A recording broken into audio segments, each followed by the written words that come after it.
Bab 274, Cerita Sampingan, Selingan 4. Di-upload oleh Baca Suara. Jangan lupa like dan subscribe, agar kami semangat upload lebih banyak. Di antara Raja Iblis yang telah mereka bunuh sampai sekarang, Raja Iblis Kemarahan, yang telah menduduki peringkat ketiga, memiliki 4 bawahan terpercaya di bawah komandonya. Mereka adalah Children of Fury, juga dikenal sebagai 4 Raja Surgawi, dan telah menjadi iblis yang sangat kuat. Keempatnya telah menerima bantuan besar dari Raja Iblis Fury dan telah diberi kekuatan luar biasa setelah menjadi anak-anaknya.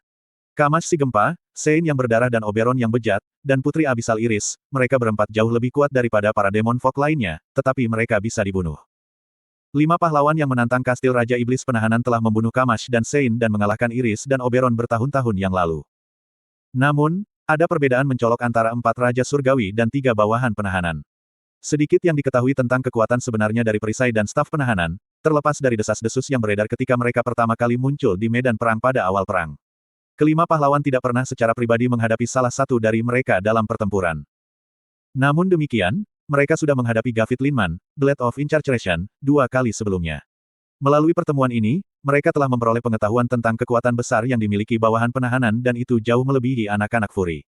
Dengan pemahaman ini dalam pikiran, 5 pahlawan telah membuat persiapan menyeluruh untuk menghadapi bawahan penahanan sekali lagi.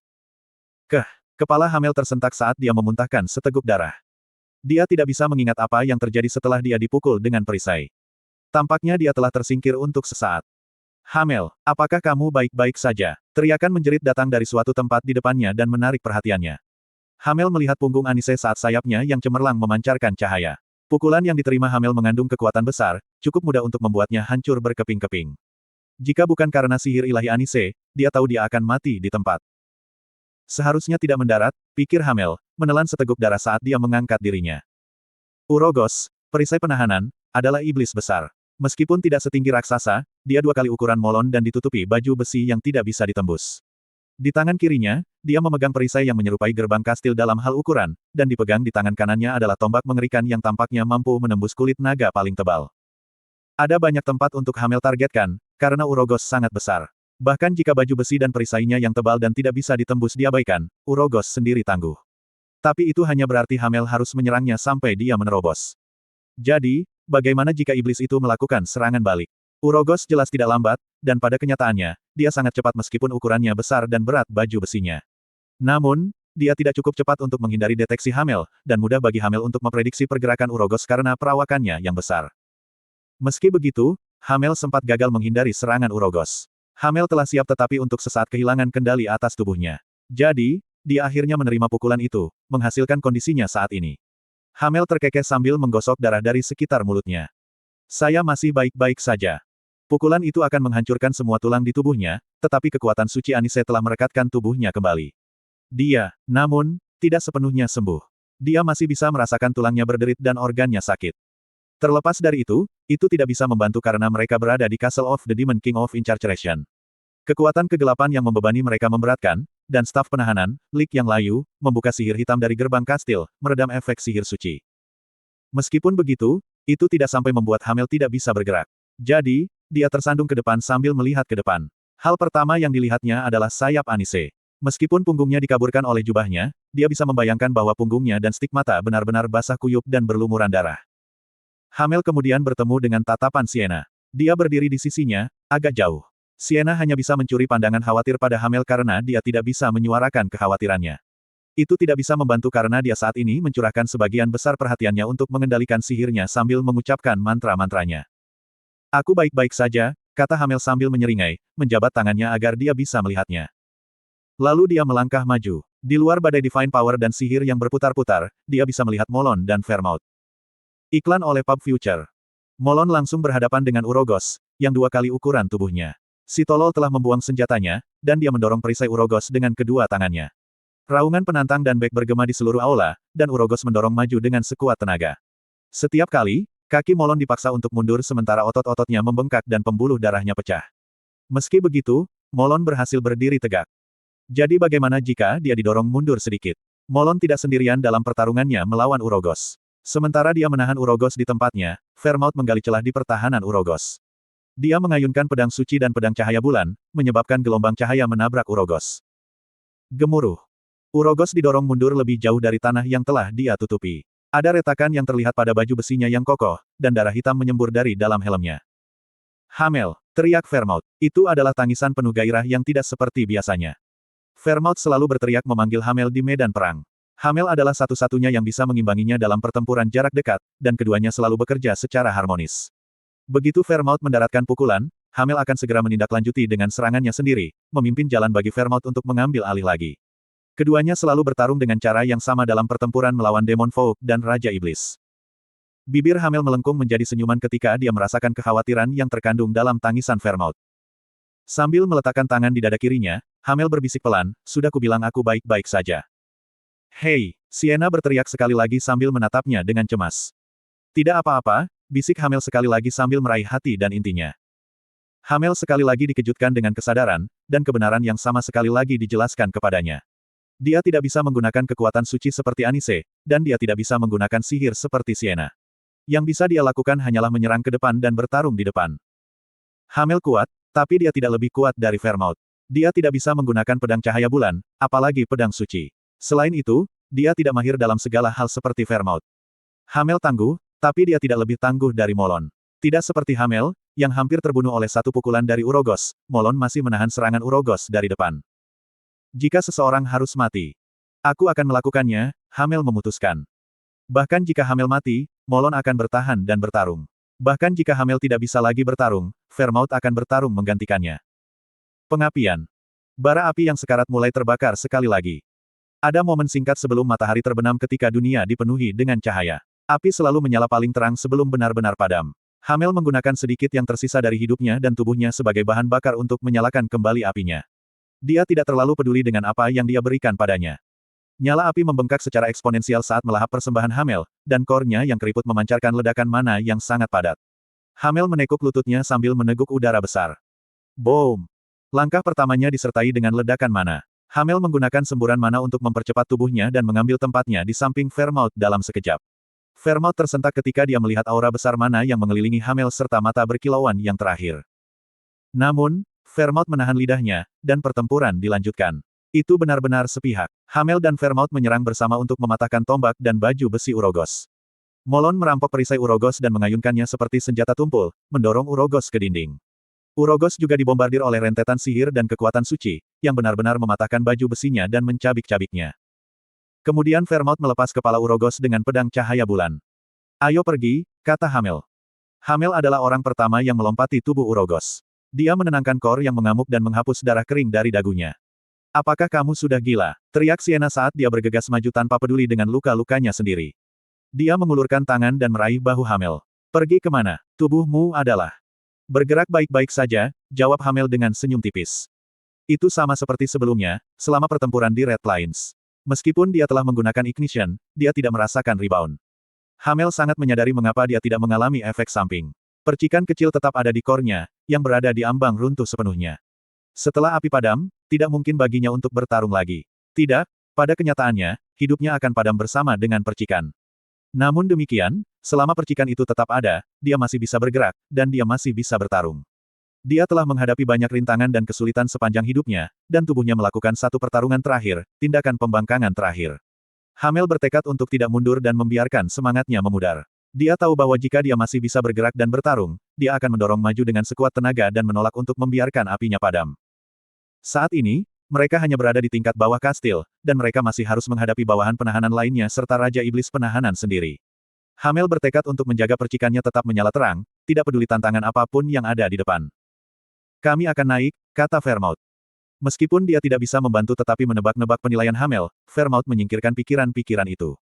Dia tidak ingin memikirkannya lagi. Vermouth telah melihat cahaya di mata Hamel, dan dia tidak bisa mengabaikannya. Dia ingin percaya pada cahaya. "Karena kita sudah menyusup ke kastil, kita tidak bisa bersantai. Kami mungkin telah mengulur waktu, tetapi saya tidak sepenuhnya yakin kami akan dapat menghilangkan kutukan dan kekuatan gelap dari seluruh kastil," kata Anise. Dia mati-matian berusaha menghilangkan kecemasannya, tetapi dia tidak bisa menahan diri untuk tidak menggigit bibirnya dengan cemas ketika dia melihat kembali ke gerbang yang tertutup rapat. Raja Iblis Penahanan tidak berniat membiarkan penyusup mundur. Begitu mereka memasuki kastil, gerbang telah ditutup rapat. Untuk membuka gerbang lagi, mereka harus membunuh Raja Iblis Penahanan atau bernegosiasi dengannya. Namun, siapa di antara mereka berlima yang akan mencoba bernegosiasi dengan Raja Iblis? Raja Iblis tidak akan membiarkan kita beristirahat, komentar Molon sambil mengencangkan cengkeraman tangannya yang gemetar. Dia berjalan ke arah Hamel dan mengangkat temannya. Hamel menjadi tercengang dan berusaha melarikan diri dari genggaman Molon, tetapi Molon mengabaikannya dan menempatkan Hamel di bahunya. Dia berkata, ayo pergi seperti ini, Hamel. Cobalah untuk beristirahat sebanyak mungkin di bahuku. Yah, ejek Hamel, tapi dia tidak melompat dari bahu Molon. Sienna tidak bisa berkata apa-apa saat dia dengan cemas menarik jubahnya. Kurasa tidak ada yang membantu. Dia memaksakan senyum ke wajahnya sambil menyingkirkan pikirannya yang gelisah. Hamel, kamu mundur sedikit agar kamu tidak terjebak dalam keajaiban Arkwizat Sienna. Itu adalah lelucon yang sering dia buat. Sienna mengangkat Akasha dan menepuk kaki Hamel, yang jatuh ke sisi bahu Molon. Slot iklan, kamu bisa pasang iklanmu di sini. Ini akan baik-baik saja, pikir Sienna dalam hati untuk ke-100 kalinya. Hamel terlihat baik-baik saja bahkan setelah menggunakan ignition, dan semua orang masih dalam kondisi layak. Bukannya mereka orang asing dengan perjuangan yang menyambut mereka setiap kali mereka memasuki kastil Raja Iblis. Kastil Raja Iblis penahanan tidak akan berbeda. Kastil Raja Iblis lainnya juga mustahil untuk melarikan diri. Mereka telah naik ke lantai atas dan melawan Tuan Kastil tanpa istirahat. Mereka berlima selalu bertempur dalam pertempuran yang tidak menguntungkan dan tampaknya tanpa harapan. Itu akan sama. Sienna membayangkan adegan yang akan terjadi setelah pertempuran, setelah mereka membunuh Raja Iblis penahanan dan menaklukkan kastil. Cukup memikirkan pikiran seperti itu membantu sedikit meredakan kecemasan di hatinya. Alih-alih terbebani oleh keputusasaan yang mencakup segalanya dan membiarkannya membuatnya gila, dia mengisi pikirannya dengan harapan. Yang tidak terjangkau sudah dekat. Harapan. Sienna menekan topinya sambil mengunyah bibirnya. Belial adalah staf penahanan, Lik dan Master Vladimir. Party of Heroes mengatasi banyak jebakan mengerikan yang telah dipasang Belial, serta penyergapan berulang. Setelah naik ke lantai tengah kastil, mereka akhirnya bertemu dengannya. Seluruh lantai adalah Dungeon Belial, dan dia memanggil banyak familiar untuk menyambut para penyusup. Belial menggunakan kekuatan Raja Iblis yang dia layani, dan sihirnya gelap dan mengancam. Meskipun demikian, sihir Sienna dan Vermouth tidak kalah. Selain itu, Sienna memiliki kebencian yang mendalam terhadap ahli nujum dan kemampuan mereka untuk membangkitkan pasukan mayat hidup yang tak ada habisnya. Bentuk pertempuran itu tidak penting. Sienna mencoba yang terbaik. Semua orang mencoba yang terbaik. Seolah-olah waktu telah berhenti. Semua orang melihat hal yang sama. Kapal penyelamat Belial telah hancur. Meskipun lumut hampir abadi, hidup mereka terikat bersama dengan pembuluh kehidupan mereka. Setelah dihancurkan, mereka akan dikalahkan juga. Saat tersapu oleh pedang cahaya bulan, Belial menggunakan upaya terakhirnya, serangan yang berisi sedikit kekuatan terakhirnya sebelum kematian. Ini adalah upaya serangan yang cukup jelas. Itu ditujukan pada Vermouth, tetapi dia lebih dari mampu menghindarinya. Tidak ada yang meragukannya. Seharusnya sama untuk Hamel. Hamel adalah orang terakhir yang meragukan Vermouth. Hamel tahu bagaimana Vermouth bertarung, dan dia tahu seberapa kuat Vermouth. Serangan seperti itu tidak pernah bisa berharap untuk membunuh Vermouth. Kenapa? Ucap Sienna dengan sangat terkejut. Itu adalah tindakan yang tidak terduga dan tiba-tiba, yang membuatnya semakin sulit dipercaya. Untuk alasan yang tidak mereka ketahui, Hamel melompat ke depan Vermouth.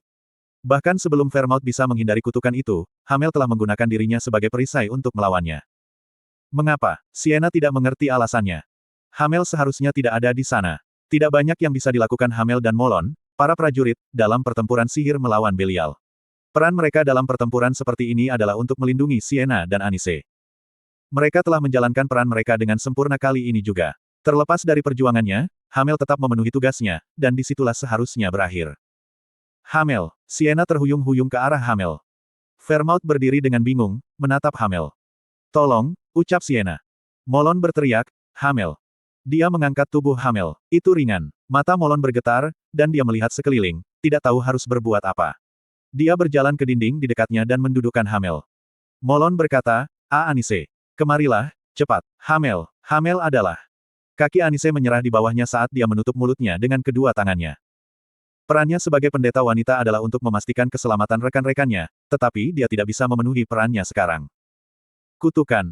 Ini bukan kutukan biasa. Itu adalah kutukan yang disulap oleh Belial, penyihir hitam dan lik terburuk dalam sejarah, sebagai ganti nyawanya.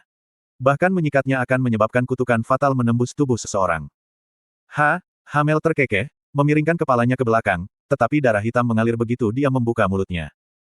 Air mata jatuh dari mata Anise saat melihat pemandangan itu.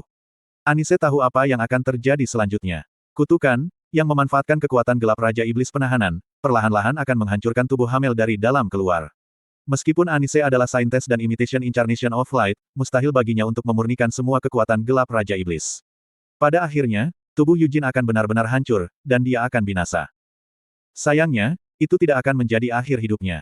Jiwa yang terkena kutukan Raja Iblis tidak bisa pergi ke surga atau neraka. Pada saat kematian, itu akan menjadi milik Raja Iblis. Kebenaran ini menghancurkan Anise. Hamel tidak akan bisa masuk surga. Hamel, Hamel, Hamel. Sienna melolong. Dia berusaha mendekati Hamel tetapi tersandung langkahnya, dan kakinya menyerah di bawahnya. Sienna mencoba bangkit kembali, tetapi dia tidak bisa memberikan kekuatan pada kakinya. Pada akhirnya, dia terpaksa merangkak menuju Hamel. Apa yang kau tangisi? Kata Hamel sambil tersenyum. Mengapa dia tersenyum? Sienna tidak mengerti mengapa Hamel tersenyum. Dia menggelengkan kepalanya saat air mata menetes di pipinya. Dia menatap sosok Hamel yang kabur melalui penglihatannya yang kabur. Sienna bisa melihat lubang di tengah tubuhnya, tapi dia tidak bisa melihat bagian dalam Hamel melalui lubang. Lubang itu dipenuhi dengan kutukan, dan hanya kegelapan yang terlihat di dalamnya. Saat kutukan menyebar, itu menggerogoti tubuh Hamel. Adas manis. Apa yang kamu lakukan? Ayo cepat. Lukanya semakin besar, Sienna tergagap. Bahkan tidak ada darah yang keluar dari lubang. Sienna menyelipkan tangannya yang gemetar ke dalam jubahnya. Benar, dia masih memiliki obat mujarab. Itu adalah obat berharga yang dibuat dengan air suci dan diresapi dengan kekuatan suci dan sihir. Ramuan itu berfungsi sebagai obat serbaguna untuk keadaan darurat ketika sihir atau sihir ilahi tidak dapat digunakan. Mereka memiliki beberapa dosis tersisa sebagai cadangan karena kehadiran Anise berarti mereka tidak benar-benar membutuhkannya. Tidak apa-apa, gumam Sienna pada dirinya sendiri sekali lagi. Semuanya baik-baik saja, itu harus. Sienna berulang kali menggumamkan kata-kata seperti itu sambil mengeluarkan botol. Dia membuka tutup eliksir dan menuangkan ramuan itu ke luka Hamel. Sayangnya, meskipun dia selesai menuangkan seluruh botol, lukanya tidak menunjukkan tanda-tanda penyembuhan. Tidak masalah. Ada lebih banyak botol, dan Anise juga ada di sini. Anise tampaknya telah pingsan karena syok, tetapi dia akan segera sadar kembali dan berlari. Dia akan menegur Hamel karena menjadi idiot sebelum menyembuhkannya dan membuatnya utuh kembali. Tidak apa-apa, gumam Sienna lagi. Dia mengosongkan beberapa botol. Hamel hanya batuk darah sementara itu, dan cahaya di matanya redup setiap kali dia berkedip. Tersesat, kata Hamel. Suaranya lemah, seolah-olah hidupnya menyelinap pergi. Tolong, pinta Sienna sambil menangis. Dia sakit kepala, ada rasa yang tidak enak di mulutnya, dan jantungnya berdebar kencang. Dia kedinginan, panas, dan gemetar. Itu sebabnya aku menyuruhmu kembali. Kenapa kamu harus begitu keras kepala dan, kata Sienna tanpa maksud. Merasa jijik pada dirinya sendiri, dia dengan cepat menggenggam tangannya di atas mulutnya. Sienna, singkirkan itu dulu. Hamel tersenyum lemah sambil menatap Sienna. Dia bisa melihat sosoknya saat penglihatannya redup. Obat mujarab itu berharga. Mengapa Anda mencoba menggunakan barang-barang berharga seperti itu di sini? Jangan siakan mereka, kata Hamel. Tetapi, Sienna menggelengkan kepalanya dengan air mata mengalir di wajahnya. Bagaimana ramuan itu bisa dianggap berharga ketika mereka tidak dapat menyembuhkan luka Hamel di saat-saat yang paling mengerikan? Saat ini, Anise bergabung dengan Sienna. Dia duduk dan memegang rosario saat dia mendaraskan doa. Air mata mengalir di pipi Anise saat dia memanggil cahaya bersinar di ujung jari-jarinya dan mengarahkannya ke luka Hamel. Namun, cahaya gagal menerangi kegelapan. Cukup, saya tahu tubuh saya yang terbaik. Saya tidak bisa bertahan. Aku akan mati, kata Hamel dengan tenang sambil muntah darah. Sienna tidak ingin mendengar kata-kata seperti itu. Dia juga tidak mau menerimanya. Dia menundukkan kepalanya, mengambil napas compang camping. Aku bisa menghindarinya, gumam Vermaut, terhuyung-huyung ke arah Hamel. Tidak perlu bagimu untuk melakukan ini. Kutukan Belial telah diarahkan pada Vermaut, tetapi Hamel telah mencegatnya sesuka hati. Sienna tidak bisa memaksa dirinya untuk melihat wajah Vermaut. Keluar dari sini, kata Hamel sambil tertawa. Kamu seharusnya tahu. Vermaut meraih wajahnya yang pucat. Tidak perlu bagimu untuk mati seperti ini. Sienna terisak diam-diam. Dia tidak mau menerimanya, dan dia tidak mau mempercayainya. Namun, pada akhirnya, dia tidak punya pilihan selain menghadapi kenyataan. Kehangatan tangan Hamel memudar, dan cahaya di matanya meredup. Ini cukup untuk menjadi kematian yang terhormat, kata Hamel. Mengapa itu penting? Sienna mengangkat tangan Hamel dan meletakkannya di pipinya. Air mata yang mengalir di wajahnya begitu panas. Dia ingin menambahkan kehangatan ke tangannya. Jelas bahwa saya hanya akan menjadi beban jika kami melanjutkan, dan saya juga tidak ingin kembali, jelas Hamel. Pada akhirnya, Hamel membuktikan dirinya sebagai orang bodoh yang keras kepala. Sienna tahu bahwa kondisi fisiknya tidak normal. Bahkan, dia tahu bahwa dia telah membodohi dirinya sendiri dengan penghiburannya sendiri bahwa Hamel baik-baik saja. Dia telah melihat tubuh Hamel menjadi lambat saat mereka berjuang menuju kastil, dan dia tidak berdiri di tengah pertempuran. Jika dia menemani mereka lebih jauh, dia hanya akan menghalangi mereka. Namun, sekarang dia ada di sini, dia tidak bisa lagi kembali. Kau seharusnya sangat keren, jadi aku tidak perlu menghiburmu. Suara Hamel perlahan sekarat. Sienna berulang kali bergumam pada dirinya sendiri bahwa itu baik-baik saja saat dia menggenggam tangannya. Aku mulai mengantuk, jadi pergilah, gumam Hamel. Dia tidak mengatakan apa-apa lagi setelah itu, dan cahaya menghilang dari matanya. Fairmouth menunduk dan berlutut, bergumam dengan suara kecil, terima kasih. Inilah akhirnya. Hamel tidak berbicara lagi, dan dia tidak membuka matanya lagi. Tangan yang dipegang Sienna lemas dalam genggamannya. Sienna membenci bagaimana Hamel bertindak. Itu menyakitkannya, dan dia membencinya karena tidak meninggalkan apapun. Dia mengharapkan sesuatu yang lebih, bahkan jika itu ternyata menjadi kutukan seumur hidup bagi semua orang yang selamat. Dia mengharapkan sesuatu yang klise, sesuatu seperti pastikan Anda membunuh Raja Iblis, selamatkan dunia, atau berbahagialah. Tapi Hamel, itu, tidak meninggalkan keinginan seperti itu. Apakah karena dia mempercayai rekan-rekannya? Mungkin, meski begitu. Aku membutuhkannya, gumam Sienna. Sienna tidak pernah membayangkan masa depan tanpa Hamel, dan meskipun itu terjadi di depan matanya, dia tidak bisa mempercayainya. Hamel selalu ada di masa depan yang dilukis Sienna. Aku butuh itu, ulang Sienna. Bahkan jika keinginannya berubah menjadi kutukan, dia membutuhkan alasan untuk melanjutkan.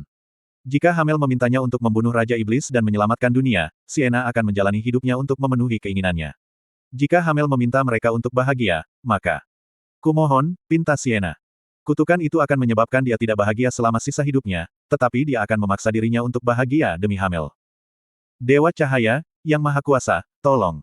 Tolong lindungi dan awasi domba bodoh ini. Perjalanan kasar yang akan dia alami. Sesudah istirahat, mencium. Dengan cinta dan belas kasihan, Anise gagal melihat doanya sampai akhir.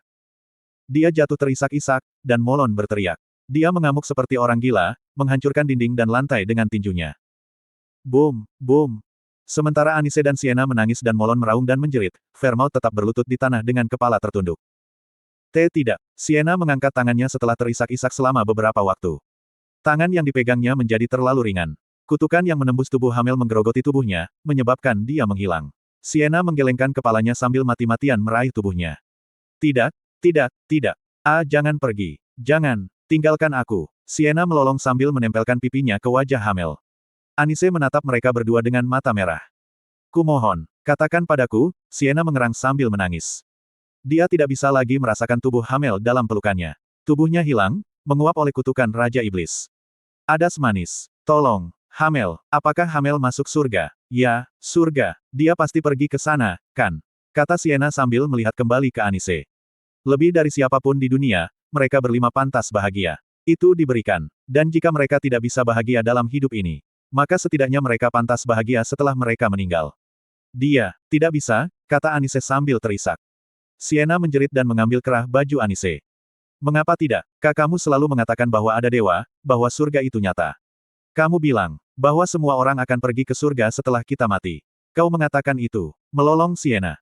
Jiwa Hamel, memang, dia seharusnya pergi ke surga. Tapi sekarang, jiwanya adalah di tangan Raja Iblis penahanan. Selama Raja Iblis memilih untuk tidak membiarkannya pergi, Hamel. Sienna berteriak karena dia tidak ingin mendengar lagi. Dia jatuh ke tanah dan berteriak lebih banyak lagi sambil membenturkan dahinya ke lantai. Hamel tidak akan bisa melihat akhir perang dan menjalani kehidupan yang bahagia, dan dia bahkan tidak akan bisa pergi ke surga. Setelah menghabiskan 16 tahun berkeliaran di medan perang dan tidak melakukan apa-apa selain bertarung, dia harus menghabiskan keabadian di tangan Raja Iblis. Belum, Fairmouth memecah kesunyian. Dia mengangkat kepalanya, dan Sienna akhirnya melihat sekilas wajahnya. Wajah Fairmouth, yang selalu tenang dan tanpa emosi, kusut, dan ada bekas air mata di bawah matanya yang kosong. Ini belum berakhir, katanya. Akhir. Kita masih di sini, kata Fairmouth, terhuyung-huyung berdiri. Molon berhenti sejenak mendengar kata-katanya, dan Anise menatap Fairmouth dengan mata kosong. Itu, benar, gumam Sienna. Dia melihat tangannya berdarah, tetapi dia tidak tahu apakah darah itu miliknya atau Hamel. Sienna perlahan merentangkan tangannya dan melihat kalung yang ditinggalkan Hamel. Kita hanya perlu membunuh Raja Iblis penahanan, kata Fairmouth. Getaran di mata Sienna mereda. Kita hanya perlu menyelamatkan jiwa Hamel setelah membunuh Raja Iblis penahanan, lanjut Fairmouth. Fairmouth benar, itu belum berakhir. Mereka masih di sini. Dia masih di sini. Sienna mengambil akasya dari tanah dan mengencangkan genggamannya. Suatu hari, gumam Sienna sambil meletakkan kalung Hamel di pipinya. Hampir terasa seolah-olah kehangatan Hamel tetap ada di ornamen itu. Air matanya terus mengalir tanpa henti, dan rasa mengerikan di mulutnya masih bertahan. Sienna mengunyah bagian dalam mulutnya dan merasakan darah. Saya, hidup. Dia mengenakan kalung itu saat menghadapi kenyataan yang mengerikan. Suatu hari nanti, semoga kita bertemu di dunia yang Anda inginkan, katanya. Sienna menganggap kata-katanya sendiri sebagai kutukan seumur hidup. Dia memelototi langit-langit dengan mata yang sama sekali tidak memiliki cahaya. Vermouth adalah orang pertama yang mulai berjalan, tersandung ke depan seolah-olah dia bisa jatuh kapan saja. Molon mengikuti di belakangnya dengan bahu terkulai. Sementara itu, Anise membuka botol di tangannya. Dia mencoba menuangkan air suci, atau lebih tepatnya, alkohol, ke dalam mulutnya, tetapi bahkan tidak ada satu tetes pun yang tersisa. Sienna menyeret kakinya sambil menggendong Akasha, melihat ke belakang beberapa kali di sepanjang jalan. Dia menatap dinding tempat Hamel meninggal. Tidak ada mayat yang tersisa, tapi dia masih melihat Hamel bersandar di dinding. Tunggu saja, Hamel. Dia dengan erat menggenggam tangannya di sekitar kalung itu. Aku akan datang untuk menyelamatkan jiwamu.